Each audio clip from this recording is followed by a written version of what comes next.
여러분 안녕하십니까? 포항 MBC 뉴스데스크입니다.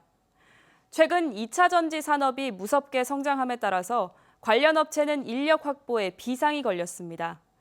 앞으로 5년간 포항에서만 9천 명이 더 필요할 걸로 예상되면서 주요 기업들은 지역대학과 잇따라 업무 협약을 맺고 우수 인력 확보를 위해서 발빨리 움직이고 있습니다. 이규설 기자입니다. 포항 영일만 산단의 모습입니다. 몇 년 새 2차 전지 관련 공장들이 산단을 가득 채워 빈 땅이 없습니다. 2차 전지 수출은 이미 가전 수출을 추월했고 머지않아 반도체도 추월할 것으로 예상됩니다. 사정이 이렇다 보니 업계에서는 인재 확보에 비상이 걸렸습니다. 포항에 둥지를 튼 에코프로는 한동대와 인재 육성을 위한 업무 협약을 맺고 2차 전지 계약 확과 신설을 추진하고 있습니다. 가장 우수한 학교와 같이 제가 협업을 해서 기술 인력 육성에 기술 인력 육성을 같이 하게 됨을 대단히 기쁘게 생각합니다. 두 기관은 한동대 교수진과 학생, 에코프로 연구 인력이 함께 참여하는 공동 연구 프로젝트도 진행하기로 했습니다. 캠퍼스 안에 연구동이나 실험동 같은 걸 세우시고 그 안에서 에코프로 일을 하시면 산학협력이 저절로 일어나지 않을까 하는 그런 생각도 해오는데요.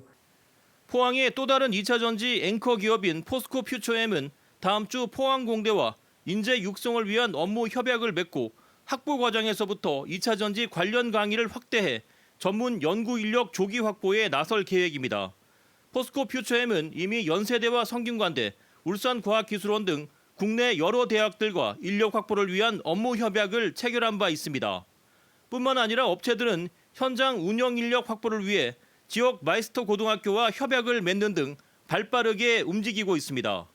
앞으로 5년간 포항에서 계획 중인 2차 전지 관련 투자는 12조 4천억 원, 예상 고용 인원은 9천 명에 이릅니다.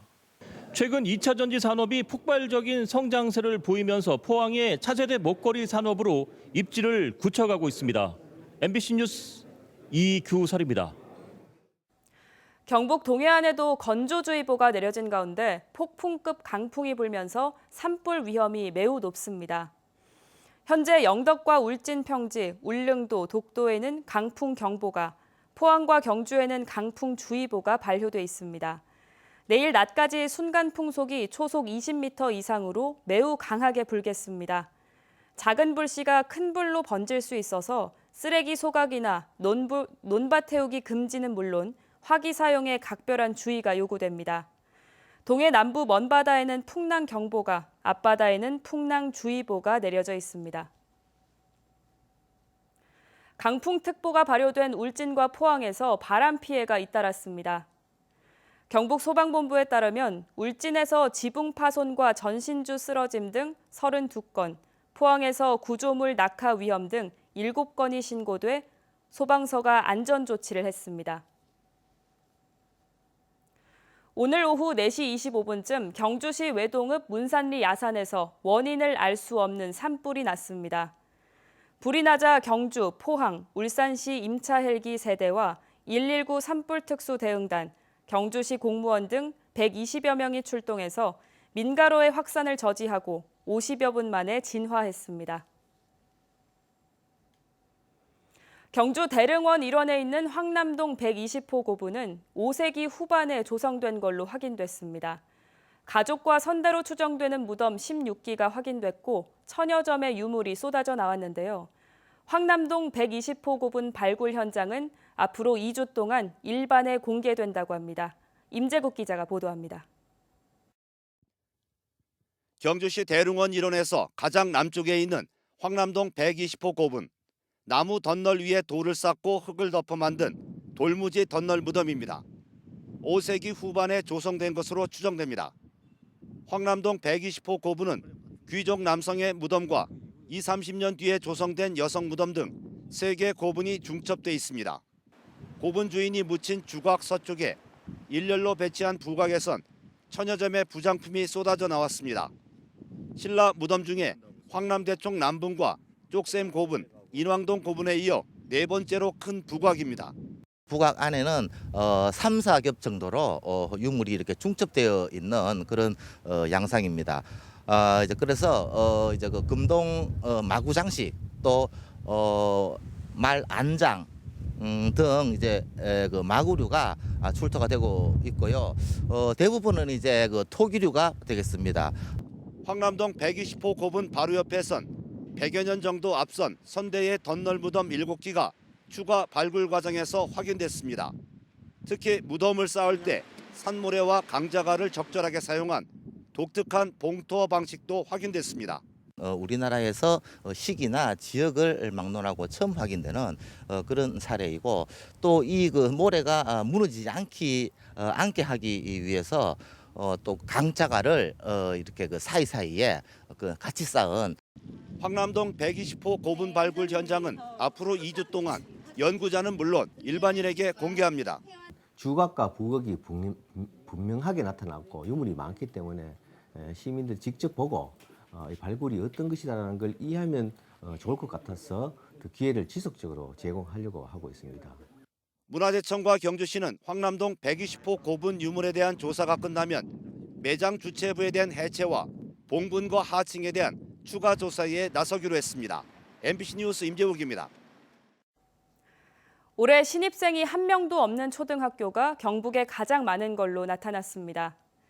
국회 교육위원회 소속 김병욱 의원에 따르면 올해 신입생이 0명인 학교는 경북이 32곳으로 전국에서 가장 많았고 이어 전남 30곳, 강원과 전북이 20곳, 경남 18곳 등의 순이었습니다.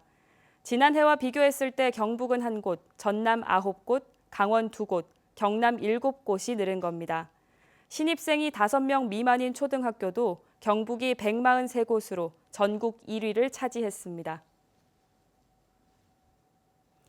고 이건희 회장이 기증한 문화유산 340여 점을 감상할 수 있는 특별전이 국립대구박물관에서 열리고 있습니다.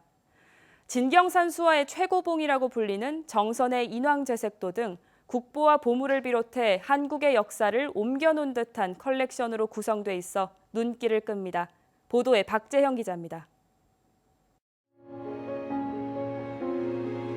한여름 장마가 한바탕 쏟아진 뒤 개이기 시작한 인왕산의 자태.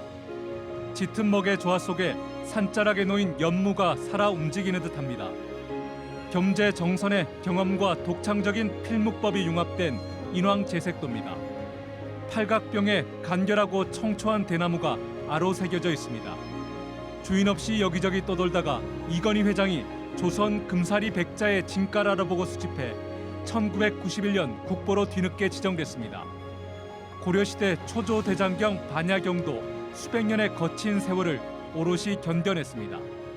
고 이건희 회장의 유족이 2년 전 그의 수집품 가운데 21,690여 점을 국립중앙박물관에 기증했는데 이를 기념해 대구 경북에서 특별전을 개최합니다. 이 회장의 기증품 190건, 348점을 비롯해 국보 6건, 보물 14건을 선보입니다. 수집가와 대화하는 그런 스토리를 가지고 전시를 즐기실 수가 있고요. 2부 전시로 넘어오게 되면은 그 한국 미술을 한국 회화와 도자기와 불교 미술품으로 나누어서 그 정수를 느끼실 수 있도록 대구 경북에서 발견된 귀한 유물도 공개됩니다. 지난 1956년 대구 비산동 와룡산에서 우연히 주민에게 발견된 원삼국시대 청동기와 경북 고령에서 출토됐다고 전해지는 삼국시대 목걸이와 마구 등의 유물도 빠뜨릴 수 없는 부분입니다. 대구 미술관에서 2년 만에 다시 열리고 있는 이건희 컬렉션 특별전이 현대 미술 위주라면 대구 박물관은 고대와 근대 문화 중심으로 마련됐습니다.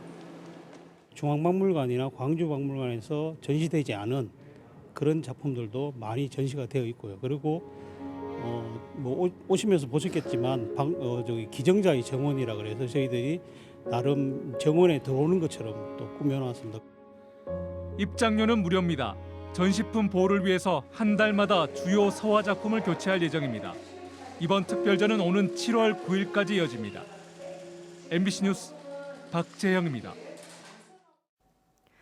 일본 정부가 오늘 발표한 외교청서에서 독도 영유권 주장을 이어간 것과 관련해 경상북도가 규탄 성명을 발표했습니다.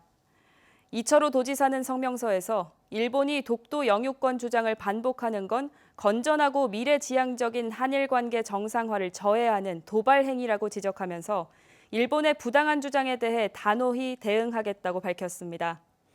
일본은 외교활동 백서인 외교청서에서 독도는 명백한 일본 고유의 영토이고 한국이 불법 점거하고 있다는 주장을 수년째 이어가고 있습니다. 한우 농가의 월 평균 소득이 최저임금 기준과 비슷한 수준인 걸로 나타났습니다. 전국 한우협회 한우정책연구소가 발간한 자료에 따르면 지난해 한우 농가의 총 소득은 2조 5,512억 원이며 이를 농가당 소득으로 환산하면 월 평균 243만 원 정도로 올해 최저임금 기준 201만 원과 비슷한 수준입니다. 이는 사료비 등 생산비 상승과 지난해 10월 이후 이어지고 있는 한우 가격 하락 등이 영향을 미친 걸로 한우협회 측은 올해도 상황이 비슷해 소규모 농가들의 폐업과 한우 사육 기반 약화가 우려된다고 밝혔습니다. 부동산 앱 이용자 10명 가운데 6명은 앞으로 집값이 더 내릴 걸로 전망했습니다. 부동산 플랫폼 직방이 앱 이용자 1,931명을 대상으로 조사한 결과 응답자의 58.5%가 아직 바닥 아니다, 더 떨어질 것 같다고 대답했습니다. 반면 이제 오를 것 같다고 보는 의견은 14.9%, 바닥이지만 아직 오를 것 같지는 않다는 의견이 26.6%로 나왔습니다. 집값 하락 전망 이유로는 최근 1, 2년 내 오른 가격이 덜 하락했기 때문이 24.4%로 가장 높았습니다. 전반적으로 경기가 안 좋기 때문이 22.7%, 미분양 적체, 분양시장 저조 등의 이유가 21.5%, 금리가 계속 오를 것 같아서가 19.6% 순이었습니다. 경주시와 경주문화재단은 다음 달 8일부터 12일까지 제35회 경주시 문화상 후보자를 공모합니다. 후보자 공모는 문화예술과 교육학술, 사회체육과 특별상 등 4개 부문이며 수상은 부문별 1명씩입니다. 시상식은 경주 시민의 날인 6월 8일에 개최하고 수상자에게는 상패와 상금 300만 원을 지급합니다. 경북 지역에서 유통하는 먹는 물의 수질이 모두 적합한 걸로 나타났습니다. 경상북도가 올해 1분기 시중에 유통 중인 먹는 샘물 85건과 제조업체 4곳의 수질을 검사한 결과 제품 수와 원수 모두 적합 판정을 받았습니다. 경상북도는 시중에 유통되는 먹는 샘물에 대해서 분기별 1회 이상, 제조업체에 대해선 연 2회 이상 지도 점검을 실시하고 있고 지난해에는 한 곳에서 시설 미흡 등으로 영업 정지 조치를 받았습니다.